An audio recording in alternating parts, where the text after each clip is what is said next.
একজন সদস্য যেখানে ঘোষণা করে যে জেনজিরা ৭২-এর সংবিধান চায় না, তখন আসলে প্রশ্ন জাগে যে সমগ্র একটি প্রজন্মের হয়ে কথা বলার এই ম্যান্ডেট তাকে কে দিয়েছে? জুলাইয়ে সেকুলারদের স্বপ্নভঙ্গ। জুলাইয়ের কথাটা আসলেই প্রশ্ন আসে যে জুলাইতে কি সেকুলারদের অংশগ্রহণ ছিল না, বামপন্থীদের অংশগ্রহণ ছিল না? আজকে এই প্রশ্নের উত্তর দিব, সাথে জুলাইয়ের পরবর্তী সময়ে সেকুলারদের এক্সপেকটেশন এবং বাস্তবতা, এই দুইটা বিষয়ে আজকে আলোচনা করব। প্রথমত বলি, জুলাইয়ে কি সেকুলারদের অংশগ্রহণ ছিল, অর্থাৎ বামপন্থীদের অংশগ্রহণ ছিল? একটা জিনিস আপনাদের খুব ভালো করে বুঝতে হবে যে কোনো বিপ্লব যখন কোনো দেশে হয় তখন ওই দেশের সর্বস্তরের সর্বজনীয় মানুষের প্রয়োজন পড়ে। এটার উদাহরণ হিসাবে 2013 সালে যখন শাপলা চত্বরে আমাদের আন্দোলন হয়েছিল, শুধুই আমরা ডানপন্থী ছিলাম, বামপন্থীদের এই অনীহা এবং তাদের আমাদেরকে আলাদা করে দেখার বিষয়টার কারণে তখন সরকার অনেকগুলো মানুষকে মারতে তার জন্য সহজ হয়েছে। জুলাইয়ের বামপন্থীদের অংশগ্রহণটা ছিল এজন্য কারিনা কাইসার কিংবা হালের পর্সা মেহজাবিন গতকালকে থেকে আলোচনায় থাকা, তারাও নিজেদেরকে জুলাই যোদ্ধা হিসাবে দাবি করতে পারে, তারাও এই জেনজির অংশ। জুলাইটা শুরু হয়েছিল ডানপন্থীদের মাধ্যমে কিংবা ডানপন্থীদের অংশগ্রহণ ছিল।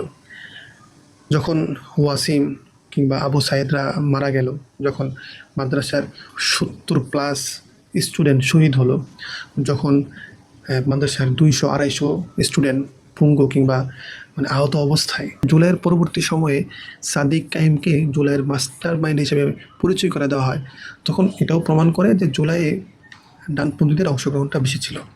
কিন্তু তারা কেন হতাশ? গতকালকে পর্সা মেহজাবিন, একজন সঙ্গীত শিল্পী, তার ভিডিও জুড়ে এটাই প্রমাণ পেয়েছিল যে উনি খুব হতাশ জুলাই নিয়ে। ওনার অনেকগুলো প্রশ্ন ছিল জুলাইয়ের পরবর্তীতে যারা সংসদ সদস্য হয়েছে তাদের অবস্থা নিয়ে।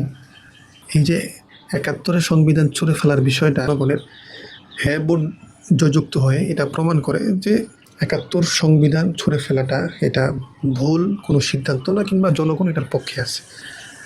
এখন পরবর্তী বিষয়টা হলো জুলাইয়ের পরবর্তী সময়ে সেকুলারদের কেন তারা হতাশ, কিংবা তারা কেন এখন এই জিনিসটাকে একটু এড়িয়ে চলার কিংবা এটাকে অন্যভাবে বিশ্লেষণ করার চেষ্টা করতেছে। কারণ সেকুলাররা চায় হুজুরদের আয়না করে বন্দি রাখা হোক, আর তাদের নেকাব পরা স্ত্রীদের রোজা ভাঙিয়ে রেপ করা হোক।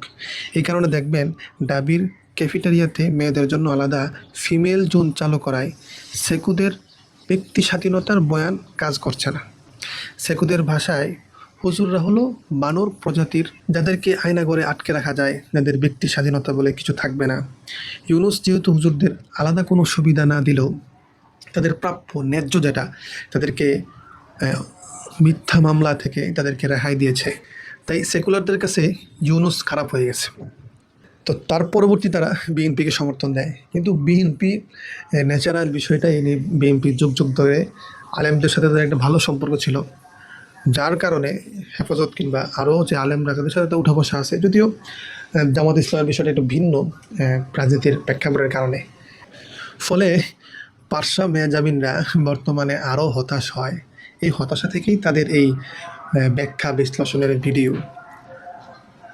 পরবর্তীতে বিএনপির একজন চাটুকার নীলুফা পারভিন নামে, মেবি একটু ভুল হইতে পারে, সে টকশোতে এসে বলে যে জুলাই গণঅভ্যুত্থানে স্নাইপার দিয়ে গুলি চালিয়েছে, পুলিশ চালায় নাই, অন্য কেউ চালিয়েছে। কিন্তু সে অন্য কে, সেই পরিচয়টা সে বলতে চায় না।